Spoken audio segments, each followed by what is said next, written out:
ونستعينه ونستغفره ونؤمن به ونتوكل عليه ونعوذ بالله من شرور أنفسنا ومن سيئات أعمالنا من يهده الله فلا مضل له ومن يضلل فلا هادي له ونشهد أن لا إله إلا الله وحده لا شريك له ونشهد أن سيدنا ومولانا محمدا عبده ورسوله ما بعد فأعوذ بالله من الشيطان الرجيم بسم الله الرحمن الرحيم إن الله وملائكته يصلون على النبي يا أيها الذين آمنوا صلوا عليه وسلموا تسليما اللهم صل على سيدنا مولانا محمد وعلى آل محمد كما تحب وترضى بأن تصلي عليه صلاة وسلام عليك يا سيدي يا رسول الله سيدي يا نبي الله صلی اللہ علیہ وسلم. اس وقت ہم سورہ بقرہ کی آیت نمبر 156 کی تفسیر سماعت کر رہے ہیں. برکت کے لیے میں آیت پاک کی تلاوت بھی کروں گا اور ترجمہ بھی پڑھوں گا. اللہ تعالیٰ تلاوت اور ترجمے کے سبب ہم سب کو خیر عطا فرمائے. ارشاد باری تعالیٰ ہے اعوذ باللہ من الشیطان الرجیم بسم اللہ الرحمن الرحیم الذين إذا أصابتهم مصيبة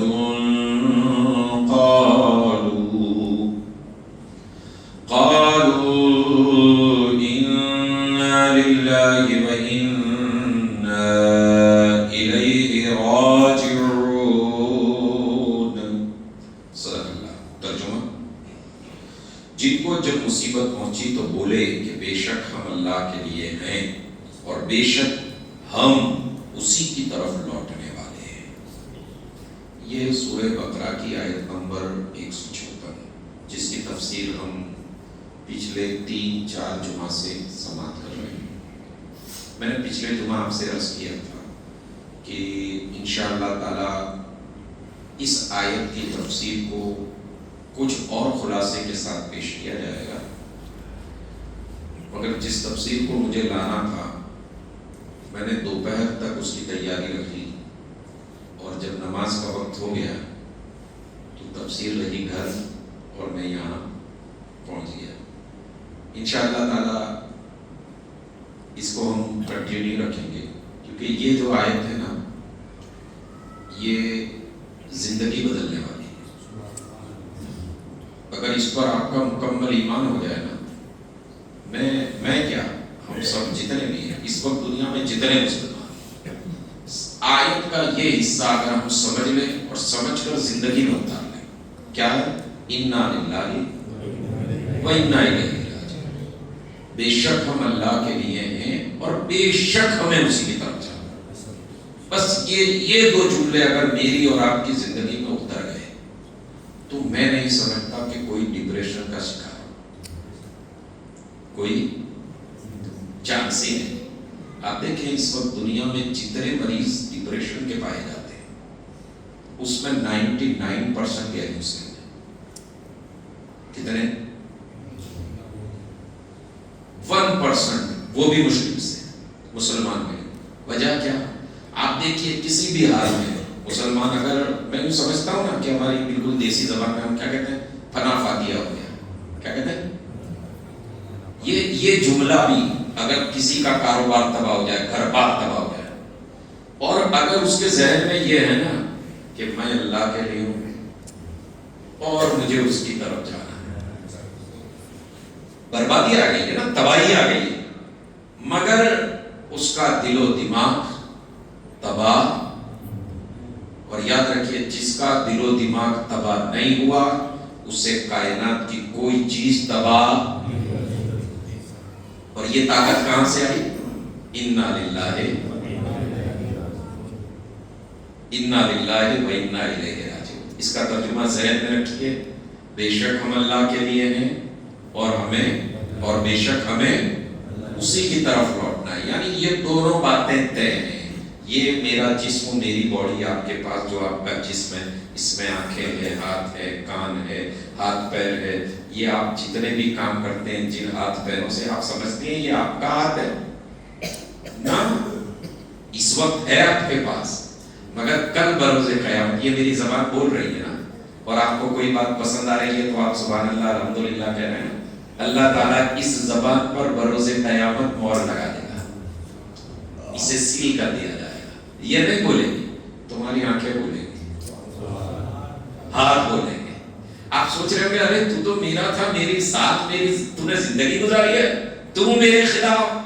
تو وہ بھی کہے گا کہ بے شک میں اللہ کے لیے ہوں. کس کے لیے؟ تو پتا چلا یہ ہمارے ہاتھ پیر، یہ ہماری آنکھیں، یہ ہمارے کان، یہ ہماری زبان، یہ ہمارے نہیں ہیں، یہ ہمارے ساتھ اللہ کے بھیجے ہوئے وہ گواہ ہیں کہ کل بروز قیامت یہ اپنی اپنی کارکردگی سنائیں گے، کیا کیا کیا ہے. آپ سوچیں کہ آپ نے تنہائی میں کسی کو مارا، آپ کے سوا کوئی دیکھنے والا نہیں، صرف آپ اور آپ نے جس کو مارا وہ، مگر یہ ہاتھ کل بروز قیامت اہل محشر کے سامنے کہے گا. برادران ملت اسلامیہ ہے نا، ہلکا سا ایک ڈر کب کبھی سی تاری ہو رہی ہے، اس میں کوئی دو رائے نہیں. میرا جسم میرے لیے کل گواہی دے گا، آپ کا جسم بولیے نا.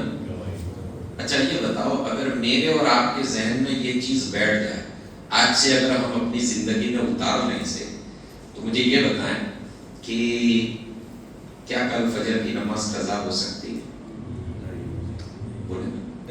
ظہر، عصر، مغرب، عشاء، کیا آپ کسی کو گالی دے پائیں گے؟ آپ کسی کا برا کر پائیں گے؟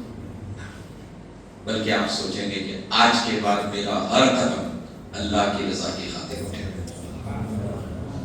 آج کے بعد میرا ہاتھ جو بھی کام کرے گا وہ ایسا ہی کام ہونا چاہیے جس سے اللہ اور اس کا رسول کوشش کریں گے انشاءاللہ. اس چیز کو یاد رکھ کے لے جائیے. آپ بچوں کو کہانیاں بہت سناتے ہیں، چٹکلے بہت سناتے ہیں، آج اپنے بچوں کو یہ چیز پاس کیجیے، یہ چیز پہنچائیے، ان بچوں کو سمجھائیے، اپنی بیوی کو، اپنے گھر میں جو عورتیں ہیں، جو مرد ہیں، جو بھائی بہن ہیں، جو دوست احباب ہیں، ان تک آپ اس بات کو پہنچائیں. اچھا پہنچانے میں بھی ہمیں شرم آتی ہے، ٹھیک ہے نا، بولیے نا، ٹھیک ہے نا. وجہ کیا بتا، ہمیں گالی بولنے میں شرم نہیں آتی، ہمیں کسی کی غیبت کرنے میں شرم نہیں آتی، جھوٹ بولنے میں نہیں آتی، مگر اچھی بات پہنچانے میں. آپ یہاں سے اندازہ لگائیں، یہ جو شرم آ رہی ہے اس کی وجہ کیا ہے پتا؟ ہم نے زندگی میں اچھے بول بولے ہی نہیں. اگر اچھے بول بولنے کی عادت ہوتی، اچھی بات کہنے کی عادت ہوتی، تو ہماری زبان اچھی بات کرنے سے کب کپاتی نہیں. مگر گجراتی کا ایک مقولہ ہے کہ جاگیا تیاں تھی، تو آپ سمجھ لیجئے نا کہ آج ہماری صبح ہوئی ہے. کوشش کریں گے انشاءاللہ. آپ اور کسی کو بتائیں نہ بتائیں، مگر آج کے دن میں اپنے بیٹوں کو، اپنی بیٹیوں کو، اپنی بیوی، اپنی بہن، جو بھی کم از کم اپنی ماں تک اس بات کو پہنچائیں. کوشش کریں گے انشاءاللہ. اور کیا کہنا ہے کہ یہ جو ہمارا سارا جسم ہے، یہ ہاتھ کتنا قیمتی ہے. میں آپ کو بتاؤں، اگر نہ ہونا تب ہمیں پتا چلتا ہے کہ یہ کروڑوں کا ہے. یہاں جتنے بیٹھے ہیں ان میں کوئی روڑپتی نہیں ہے، سب کڈنی فیل ہو جائے تب پتا چلتا ہے کہ کڈنی کی قیمت کیا ہے نا. آنکھیں کتنی قیمتی ہے، یہ جب ڈیمیج ہونے لگتی ہے تب یاد آتا ہے. اسی لیے اللہ نے کہا وَإِن تَعُدُّوا نِعْمَتَ اللَّهِ لَا تُحْصُوهَا. 13ویں پارے میں اللہ تعالیٰ فرماتا ہے وَإِن تَعُدُّوا نِعْمَتَ اللَّهِ لَا تُحْصُوهَا. اگر تم اللہ کی نعمتوں کا شمار کرنا چاہو تو نہیں کر سکتے، چانس نہیں ہے. اور کبھی آپ دیکھیں یہ ہمارا جسم کتنا قیمتی ہے، مگر پھر بھی یہ ہم سے زیادہ رب سے وفادار ہے. کس سے وفادار ہے؟ اللہ سے. کاش ہم بھی اللہ سے ایسے ہی وفادار ہوتے. سوچیں نا کہ کل بروز قیامت اگر میرا ہاتھ میرے فیور میں گواہی دے، آپ کا ہاتھ آپ کے فیور میں گواہی دے، آپ کی زبان آپ کے فیور میں گواہی دے، اور اگر نہیں، اسی زبان سے آپ نے جھگڑے فساد کروائے، اسی زبان سے آپ نے چغلیاں کری ہیں، اسی زبان سے بھائی بھائی کو لڑوایا، تو بتاؤ کیا یہ زبان آپ کے فیور میں گواہی دے گی؟ چانس نہیں ہے۔ حجت الاسلام امام محمد غزالی رحمۃ اللہ تعالی علیہ مکاشفۃ القلوب میں لکھتے ہیں کہ وہ مسلمان جس کی زبان کی وجہ سے مسلمان لڑ جائے، جس کی چغلی کی وجہ سے گھر میں بھائی بھائی لڑ جائے، جس نے ادھر کی بات سن کر ادھر پہنچائی، میں وہ بات کہہ رہا ہوں جو سچ ہے، کیا سچ ہے، اس میں مرچ مسالے والی بات نہیں ہو رہی، وہی ایسی ٹیز ادھر سے اٹھایا اور ادھر پہنچا دیا۔ اللہ کے رسول صلی اللہ تعالی علیہ وسلم کی حدیث پاک میں لکھی ہے، حجت الاسلام امام محمد غزالی رحمۃ اللہ تعالیٰ فرماتے ہیں اللہ تعالیٰ کل بروز قیامت جب اسے اٹھائے گا نا، تو وہ اس حال میں آئے گا کہ اس کے منہ سے آگ کی 2 زبانیں لٹک رہی ہیں۔ آگ کی کتنی؟ 2 زبانیں۔ اور زبان کیسے لٹکتی ہے؟ تو مثال دی گئی کتے کی طرح، وہ چاہے گا تو اپنی زبان چھپا لٹکتی ہوئی۔ اہل محشر پوچھیں گے کہ یہ اس سے کتے جیسا بنا دیا، اس کی 2 زبانیں باہر لٹکی ہوئی، اے مولا کیا جرم تھا اس کا؟ تو اللہ کے فرشتے جواب دیں گے کہ یہ دوستوں میں، بھائیوں میں، رشتہ داریوں میں چغلی کر کے جھگڑا کروایا کرتا تھا۔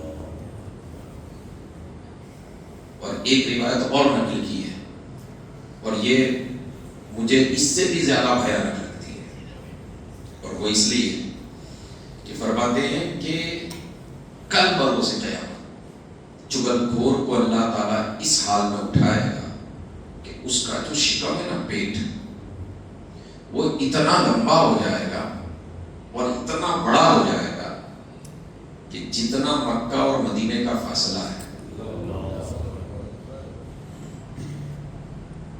آپ دیکھیں اللہ تعالیٰ کی جتنی سزائیں ہیں نا، وہ چھپی ہوئی نہیں، اور بندہ چاہے چھپانا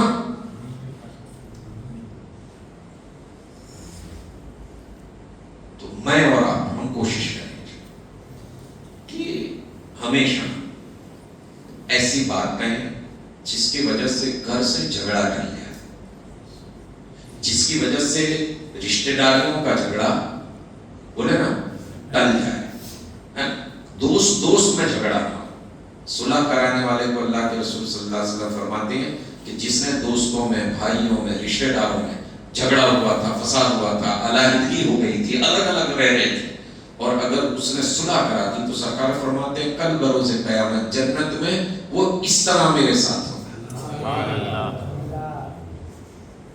کیسے ساتھ ہوگا؟ ایک میں ہوں اور ایک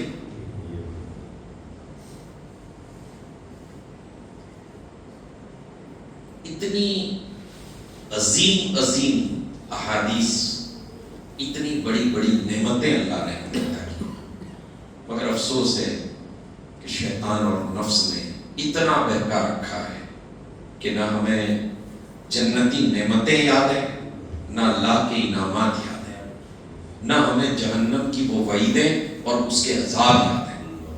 اللہ تعالیٰ مجھے اور آپ کو ساری زندگی، میری اولادوں کو، آپ کی اولادوں کو ساری زندگی ایسے ہی کام کرنے کی توفیق عطا فرمائے جس سے اللہ اور اس کا رسول راضی ہوں۔ خیر، ہم نے جان سے بات کی تھی انا للہ و انا الیہ راجعون، بے شک ہم اللہ کے لیے ہیں اور ہمیں اسی کی طرف لوٹنا ہے۔ سرکار دو عالم صلی اللہ تعالی علیہ وسلم فرماتے ہیں جس نے کسی مصیبت میں، مصیبت پیش آنے پر یہ کلمہ استرجاع ادا کیا تو اللہ تعالی اپنے فضل و کرم سے اس مصیبت سے اس کا جو نقصان ہوتا ہے اسے پورا فرما دیتا ہے۔ یہاں یہ جملہ قابل غور ہے. یہ نہیں کہا کہ نقصان نہیں ہوگا، یہ نہیں کہا کہ نقصان نہیں ہوگا، مگر کیا کہا؟ جس مصیبت کے آنے پر جو نقصان ہوگا، نقصان ہو جانے کے بعد اس آیت کی تلاوت کی وجہ سے، اس آیت کو بار بار پڑھنے کی وجہ سے، اس آیت کو وظیفہ بنا لینے کی وجہ سے اللہ تعالیٰ مصیبت کے آنے کے بعد جو نقصان ہوا تھا اس نقصان سے بہترین چیز آپ کو عطا فرمائے، اس سے اچھی اور اس سے زیادہ سکون دینے والی چیز آپ کو عطا فرمائے. اس کو ہم یوں سمجھ سکتے ہیں کہ مان لیجئے کہ کسی کا ایکسیڈنٹ ہو گیا، ہاتھ ٹوٹ گیا، پیر ٹوٹ گیا یا کوئی اور چیز ہو گئی، تو اس وقت کیا ہوتا ہے کہ جس کے ساتھ یہ حادثہ پیش آیا، جس کا ایکسیڈنٹ ہوا ہے، اگر وہ سمجھدار ہے، پڑھا لکھا ہے، تو ہاتھ ٹوٹنے کے بعد، پیر ٹوٹنے کے بعد یا باڈی میں کوئی اور نقصان ہونے کے بعد وہ یہ کہتا ہے اللہ کا احسان ہے، جو بھی ہوا ٹھیک ہوا. اور یہ کیوں کہ ایسا بھی تو ہو سکتا تھا نا کہ یہ ایک ہاتھ ٹوٹا ہے، کہیں دونوں ٹوٹ جاتے تو، ایک پیر میں نقصان ہوا ہے کہیں دونوں. آپ سمجھ رہے ہیں اس بات؟ کبھی کبھی سر پھٹ جانا، کبھی ہیمریج ہو جانا، بہت ساری چیزیں ہو سکتی تھی، مگر ایک مصیبت آئی اور اس نے کہا کہ اللہ کا احسان ہے کہ اتنے میں یہ مصیبت نہیں پڑ گئی، اتنے میں یہ مصیبت نہیں پڑ گئی. برادران ملت اسلام ہے، جب آدمی یہ سمجھے، اچھا اس کو اگر نہیں سمجھتا اور یہ کہتا ہے دیکھو کیا ہو گیا میرے ساتھ، میرا ہاتھ ٹوٹ گیا، پتہ نہیں کس گناہ کی سزا ہے، یہ فلاں ٹھیکاں، اس طرح کے ناشکری والے کلمات جب بندہ کہتا ہے تو اللہ اس سے راضی نہیں ہوتا، بلکہ مصیبت کے بعد بھی اگر آپ شکر ادا کریں نا تو اللہ تعالیٰ فرشتوں میں دیتا ہے، دیکھو میں نے مصیبت بھیجی تھی، اسے نقصان بھی ہوا، اس کا ہاتھ ٹوٹا، پیر ٹوٹا، اس کے سر میں نقصان ہے، اس کی باڈی میں نقصان ہے، مگر پھر بھی کہتا ہے کہ اگر اس سے زیادہ ہو جاتا تو میں کیا کرتا، مجھے میرے رب ہی نے بچایا. تو اللہ تعالیٰ فرماتا ہے کہ میں اسے پہلے سے زیادہ بہتر اور تندرست جسم عطا کرتا ہوں، اس کو جو نقصان ہوا ہے اس نقصان سے بہترین چیزیں میں اس کو عطا کرتا. یہ کس چیز سے ملتا ہے؟ جب بندہ یہ سمجھ لے کہ انا للہ، بے شک ہم اللہ کے لیے ہیں اور ہمیں اسی کی طرف لوٹنا ہے، اور اس کی آخرت کو بہتر اور شاندار بنا دیتا ہے. کس کی؟ مصیبت آنے پر صبر کرے، نقصان ہو جائے مگر یہ کہے کہ جو بھی تھا میرے پاس اللہ ہی کا تو دیا ہوا تھا، چلا گیا کوئی بات نہیں، اللہ نے دیا تھا، اللہ نے لے لیا. اب یہ جو کلمات ہیں نا، بندہ یہ کہتا ہے تو اس کو فائدہ کیا ہوگا کہ جو نقصان ہوا ہے اللہ اس سے بہتر دے گا، اور اس صبر کرنے کی وجہ سے، یہ جملے دہرانے کی وجہ سے کہ میں بھی اللہ کے لیے، میرا مال بھی اللہ کے لیے، اللہ نے دیا تھا، اللہ نے لے لیا، تو حضور فرماتے ہیں کہ اس کی آخرت کو اللہ بہتر اور شاندار بنا دیتا ہے. اللہ اس کی آخرت کو بہتر شاندار. میں آپ کو بتاؤں، جس کی آخرت شاندار نا، اس سے بڑا خوش نصیب کوئی نہیں. یہ جو کامیابی ہے نا، ہم ہر نماز کے بعد امام ایک دعا کرتا ہے، ربنا آتنا فی الدنیا حسنہ وفی الآخرۃ حسنہ وقنا عذاب النار. وہ مانتا ہے پروردگار میرے رب میری دنیا کو حسین کر دے، میری آخرت کو حسین کر دے. تو جس کی دنیا حسین، جس کی آخرت حسین، جسے اللہ تعالیٰ اس کی آخرت حسین بنا کر اسے جہنم سے چھٹکارا دے دے، قرآن کی روشنی میں اس سے زیادہ خوش نصیب اور کامیاب کوئی نہیں. تو اللہ تعالیٰ مجھے اور آپ کو مصیبت آنے پر صبر کرنے والا بنائے، اللہ کا شکر ادا کرنے والا بنائے، مصیبت آنے پر اللہ ہمیں صبر کرنے والا بنائے. اور آگے کا حصہ دیکھیں کہ اس کی آخرت کو بہتر اور شاندار بنا دیتا، اور اس کو ایسا نعم البدل عطا فرماتا ہے جو اسے راضی کرے گا. نعم البدل. نعم البدل کس کو کہتے ہیں؟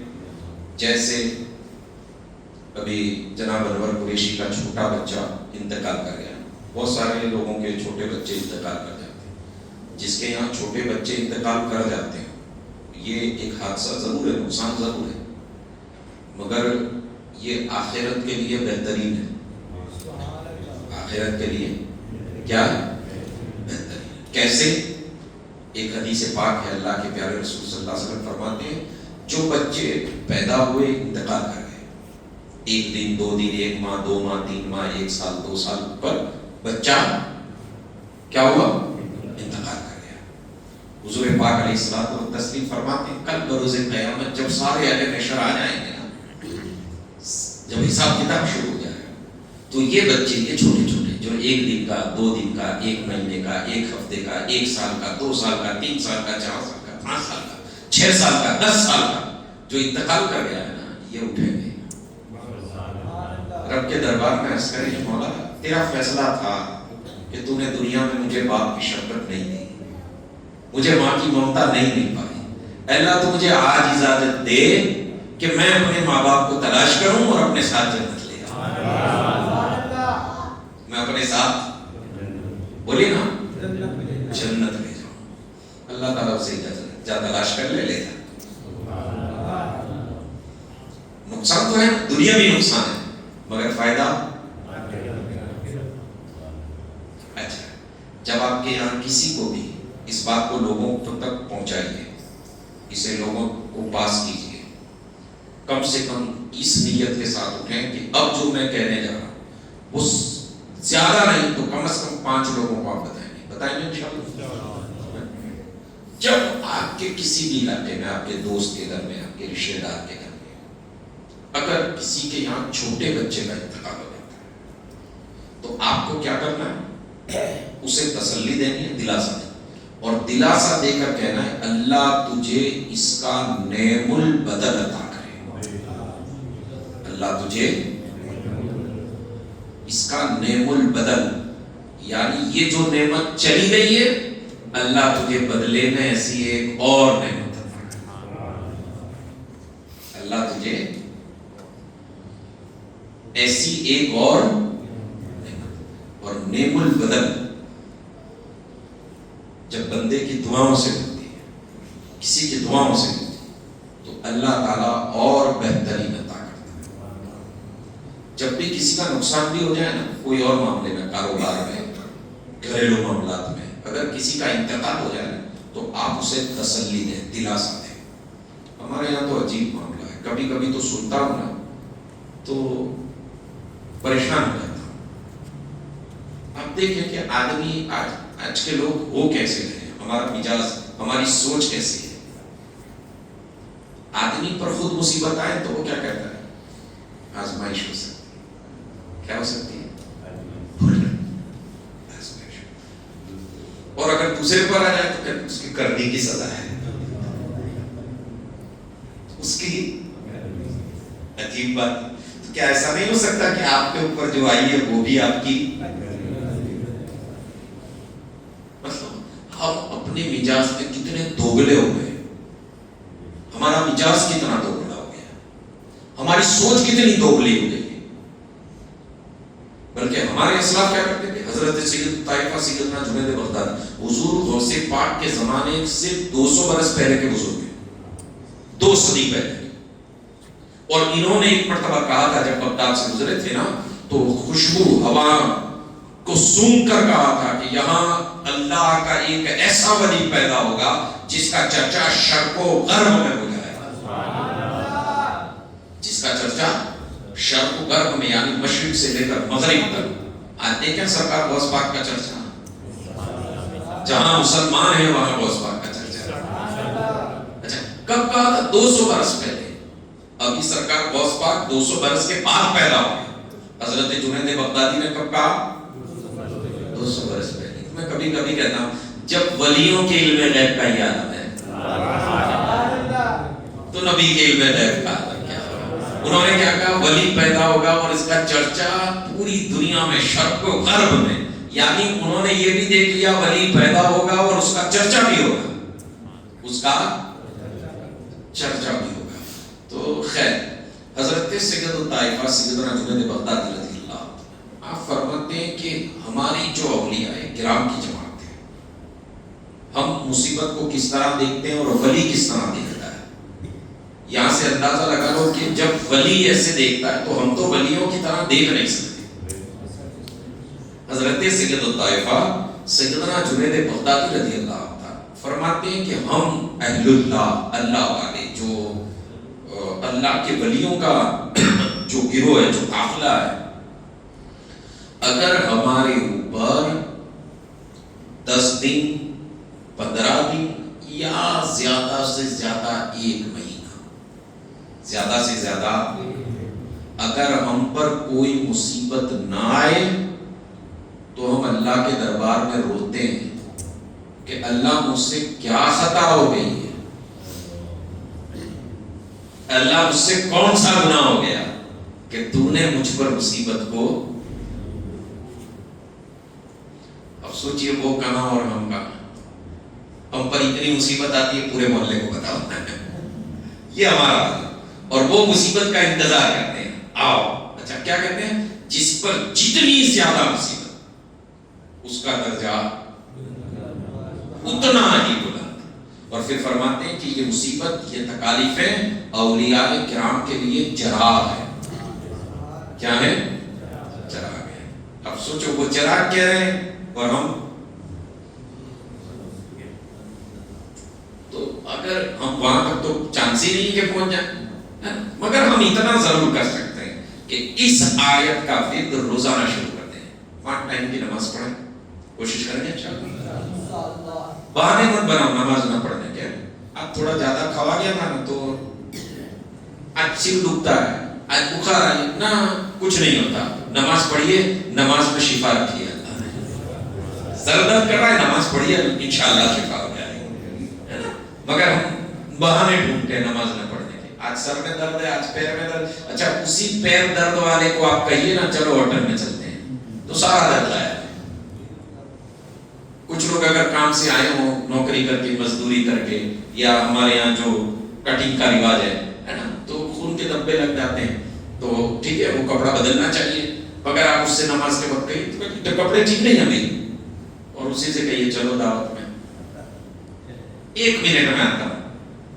تو جس طرح 1 منٹ کھانے کے لیے آپ کپڑا چینج کرتے ہیں نا، نماز کے لیے بھی. بلکہ میں اپنا ایک عمل بتا دوں، بات نکل آئی تو بتاتا ہوں. کوشش کیجیے آپ لوگ، جو یہ جس کا کاروبار ہے نا، آپ جہاں جس علاقے میں، یہ کبھی کیا ہے کہ سوشل میڈیا پر جائے گا اس لیے میں نام نہیں لے رہا ہوں. آپ کا جو کاروبار ہے اس میں میری ریکویسٹ ہے، گزارش ہے، اگر ہو سکے تو آپ نماز کا ایک لباس الگ ہی رکھ دیجیے. کوشش کریں. ہمارے پاس ہوٹلوں میں جانے کے لباس ہیں، دعوتوں میں جانے کے لباس ہیں. کیا ہم کیسے مسلمان ہیں کہ ہمارے پاس اسپیشلی نماز کا ایک لباس نہیں؟ ماشاءاللہ اچھا خوبصورت کرتا پیجامہ پہن لی، اچھی ٹوپی لی. ہم ٹوپی بھی سستی ڈھونڈتے ہیں، 25 میں مل جائے تو اچھا ہے. اس میں بھی ہم بھاؤ کرواتے ہیں. کروا دیں گے نہیں؟ تو کوشش کیجیے خوبصورت ٹوپی، بھلے وہ 500 روپے کی. کیوں؟ اس کو پہن کے آپ اپنے رب کے دربار میں کھڑے. مولا تو نے دیا ہے، میں تیرے دربار میں کھڑا ہوں. حضور پاک علیہ الصلوۃ والتسلیم نے ایک صاحب کو دیکھ کر کہا تھا، بہت پیسے والے تھے مگر لباس اتنا عجیب پہنتے تھے، اتنا مطلب کہ ٹھیک نہیں ہوتا تھا. تو حضور نے فرمایا کہ کیا اللہ تعالیٰ نے تجھے دولت نہیں دی؟ کیا تیرے پاس مال نہیں ہے؟ تو کہا حضور آپ کی دعاؤں سے، اللہ آپ کے کرم سے اللہ نے بہت فضل کیا، بہت پیسہ ہے. تو کہا تیرے لباس میں تو لگتا ہی نہیں، تیرے لباس سے تو بولے نا لگتا ہی. تو یہ بھی ایک طرح کا شکر ہے. میری گزارش ہے نماز میں آئیے اچھے لباس کے ساتھ، کوشش کریں گے. اگر اللہ نے آپ کو دے رکھا ہے تو میں سمجھتا ہوں اگر آپ کے گھر میں کوئی سلا ہوا لباس تیار ہے، کرتا پیجامہ، کوشش کیجیے کرتا پیجامہ. کپڑا بدلنے میں کوئی وقت لگتا بولے نا. مگر یاد رکھیے کہ اگر آپ نے نماز پڑھنے کے لیے لباس بدلا تو تو لباس بدلنے کا ثواب، اس میں جتنا وقت گزرے گا وہ وقت کا بھی اللہ تعالیٰ ثواب عطا فرمائے. اور آپ نے جو اہتمام کیا ہے اللہ تعالیٰ کے دربار میں آنے کا، تو آپ اگر اللہ تعالیٰ کے دربار میں حاضر ہونے کا انداز بنائیں گے ادب و احترام کے ساتھ، خوشبو لگا کر اگر آپ آتے ہیں، تو انشاءاللہ تعالیٰ اللہ تعالیٰ آپ کی نمازوں میں خشوع اور خضوع عطا فرمائے. باتیں بہت ساری ہیں، مگر چونکہ مجھے ابھی اس آیت کی کچھ حصے تفسیر نعیمی سے آپ کے سامنے رکھنے ہیں، کیونکہ میں نے اس میں پڑھا ہے اور میں چاہتا ہوں کہ وہ ساری باتیں میں آپ تک پہنچاؤں. انشاءاللہ تعالیٰ اگلے جمعہ میری ذمہ داروں سے گزارش ہے کہ ہو سکے تو اگر یاد رہ جائے تو مجھے اگلے جمعہ مغرب کی نماز کے بعد یاد ضرور کرا دیں، کیونکہ آج میں نے یاد کر رکھا تھا، مغرب تک میرے ذہن میں تھا، مگر یہاں آنے سے پہلے وہ چیز چھوٹ گئی. دعا کریں اللہ تعالیٰ آج جتنی بھی باتیں ہوئی ہیں ان تمام باتوں پر اللہ تعالیٰ مجھے اور آپ کو عمل کرنے کی توفیق عطا فرمائے. اللہ تعالیٰ ہم سب کو اچھی باتیں پھیلانے کی توفیق عطا فرمائے، بری باتوں سے بچنے اور بچانے کی توفیق عطا فرمائے. وآخر دعوانا الحمدللہ رب العالمین. السلام